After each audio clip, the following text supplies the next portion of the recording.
Olá, pessoal. O casamento é uma sagrada instituição estabelecida por Deus desde o princípio, conforme registrado em Gênesis 1:31, quando Deus viu que tudo o que havia criado era muito bom. Em Gênesis 2:24, é ensinado que o homem deixa seus pais para se unir à sua esposa, tornando-se uma só carne. Essa união é uma expressão do plano divino para o relacionamento entre um homem e uma mulher.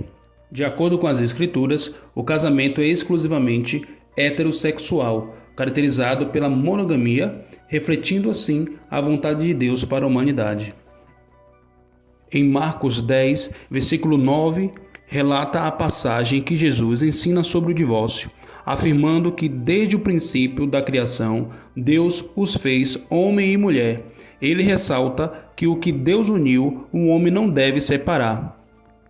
Podemos ver também Romanos 7, versículo 2, que diz: Pois a mulher casada está ligada pela lei ao marido, enquanto ele estiver vivo, mas se o marido morrer, ela está livre da lei conjugal.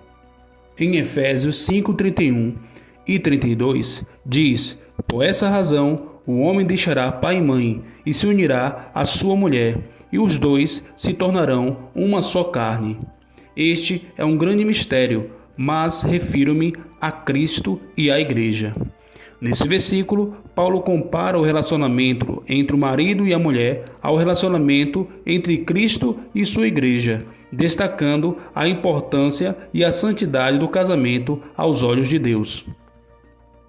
Diante dos textos apresentados, concluímos que o casamento é uma promessa para a vida toda entre o marido e a esposa, e também uma promessa perante Deus. De acordo com Paulo, o amor sacrificial de Cristo pela Igreja serve como exemplo para o relacionamento entre marido e mulher, assim como o compromisso de Cristo com a Igreja é eterno. Deus planejou que o casamento fosse também duradouro e eterno. Agora, vamos explorar algumas orientações da escritora Ellen White sobre o casamento, alicerçada nos fundamentos bíblicos, e assim fortaleceremos nossa compreensão a respeito do tema do divórcio. Na mente juvenil, o casamento se acha revestido de um romance, e difícil é despojá-lo desse aspecto com que a imaginação o envolve, e impressionar o espírito com o senso das pesadas responsabilidades compreendidas nos votos matrimoniais. Esses votos ligam os destinos de duas pessoas com laços que coisa alguma senão a mão da morte deve desatar.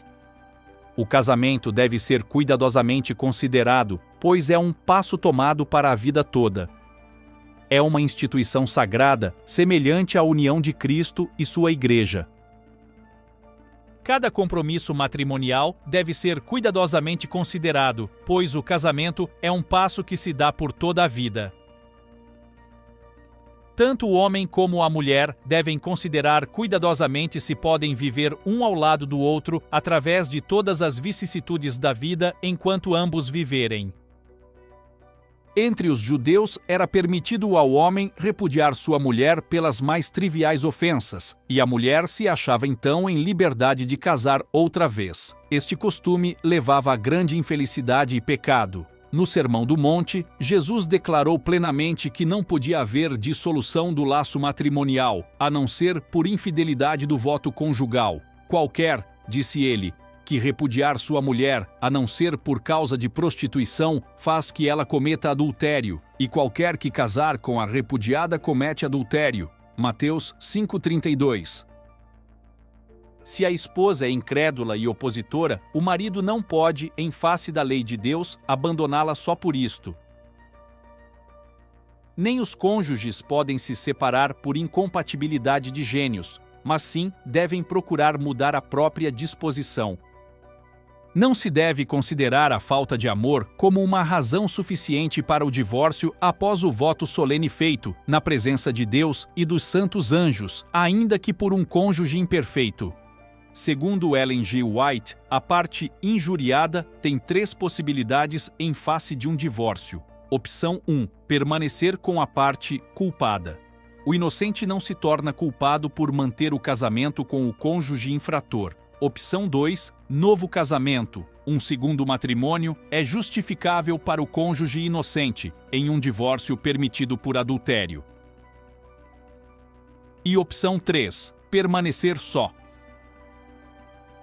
Em resposta a um colportor que foi abandonado pela esposa por outros motivos que não o adultério, Ellen G. White escreveu: referindo-se a um membro de igreja cujo marido quebrou o voto conjugal por adultério, Ellen G. White disse que após o divórcio, por motivo de adultério, ela ou outra mulher nas mesmas circunstâncias poderia casar-se outra vez. Vi que a irmã, por ora, não tem direito de desposar outro homem. Mas se ela, ou qualquer outra mulher, obtiver um divórcio legal na base de adultério por parte do marido, então está livre para casar com quem quiser. Recebi tua carta, e em resposta direi: não aconselho o teu retorno a D, a menos que vejas nele decidida mudança. O Senhor não se agrada das ideias que ele tem tido quanto ao que é devido a uma esposa. Se mantém suas opiniões anteriores, o futuro não te será melhor do que o foi o passado. Ele não sabe como tratar uma esposa. Não vejo o que mais se pode fazer neste caso, e penso que a única coisa que podes fazer é desistir de tua esposa. Se ela está assim determinada a não viver em tua companhia, sereis ambos muito infelizes se o tentardes, visto que ela inteira e determinadamente escolheu sua sorte. A única coisa que podes fazer é tomar tua cruz e proceder como homem. O que podemos concluir diante dos textos bíblicos e dos textos da escritora Ellen White? Primeira conclusão: após o divórcio por motivo de adultério, o cônjuge traído poderá casar-se novamente. Mas o que seria adultério? Quais seriam seus desdobramentos ou condutas? A Igreja Adventista ela tem um entendimento extensivo para a conduta do adultério. Bem, a infidelidade ao voto matrimonial geralmente tem sido considerada alusão ao adultério ou fornicação. No entanto, a palavra no Novo Testamento usada para fornicação inclui algumas outras irregularidades sexuais, conforme baseado em 1 Coríntios 6, versículo 9, 1 Timóteo 1, versículo 9 e 10 e Romanos capítulo 1, 24 a 27. Portanto, perversões sexuais, incluindo incesto, abuso sexual de criança e práticas homossexuais, são também reconhecidas como um abuso das faculdades sexuais e uma violação do plano divino no casamento. Como tais, essas práticas são uma causa justa para separação e divórcio. Agora vamos para o segundo ponto de reflexão. O cônjuge que traiu, seja homem ou a mulher, ou seja, que quebrou os votos matrimoniais, não pode moralmente contrair novo matrimônio enquanto seu cônjuge original, que permaneceu fiel aos votos, estiver vivo e solteiro. Se o cônjuge que traiu optar por se casar, deverá ser removido do rol de membros. A pessoa com quem ele ou ela se casar, se for membro da igreja, também deverá ser removida do rol de membros, pois ambos estarão em adultério. Agora vamos supor que o casal se divorciou por qualquer outra razão que não seja a mencionada biblicamente, ou seja, por qualquer outra razão diferente do adultério. Nesse caso, se aplica o que diz 1 Coríntios 7, 10 e 11. Ora, aos casados ordeno, não eu, mas o Senhor, que a mulher não se separe do marido. Se, porém, ela vier a separar-se, que não se case, ou que se reconcilie com o seu marido. Ou seja, em outras palavras, nenhum dos dois está livre para contrair novo matrimônio. E geralmente o que acontece? Um dos cônjuges espera o outro a casar ou fornicar primeiro, e assim cair na condição de adultério.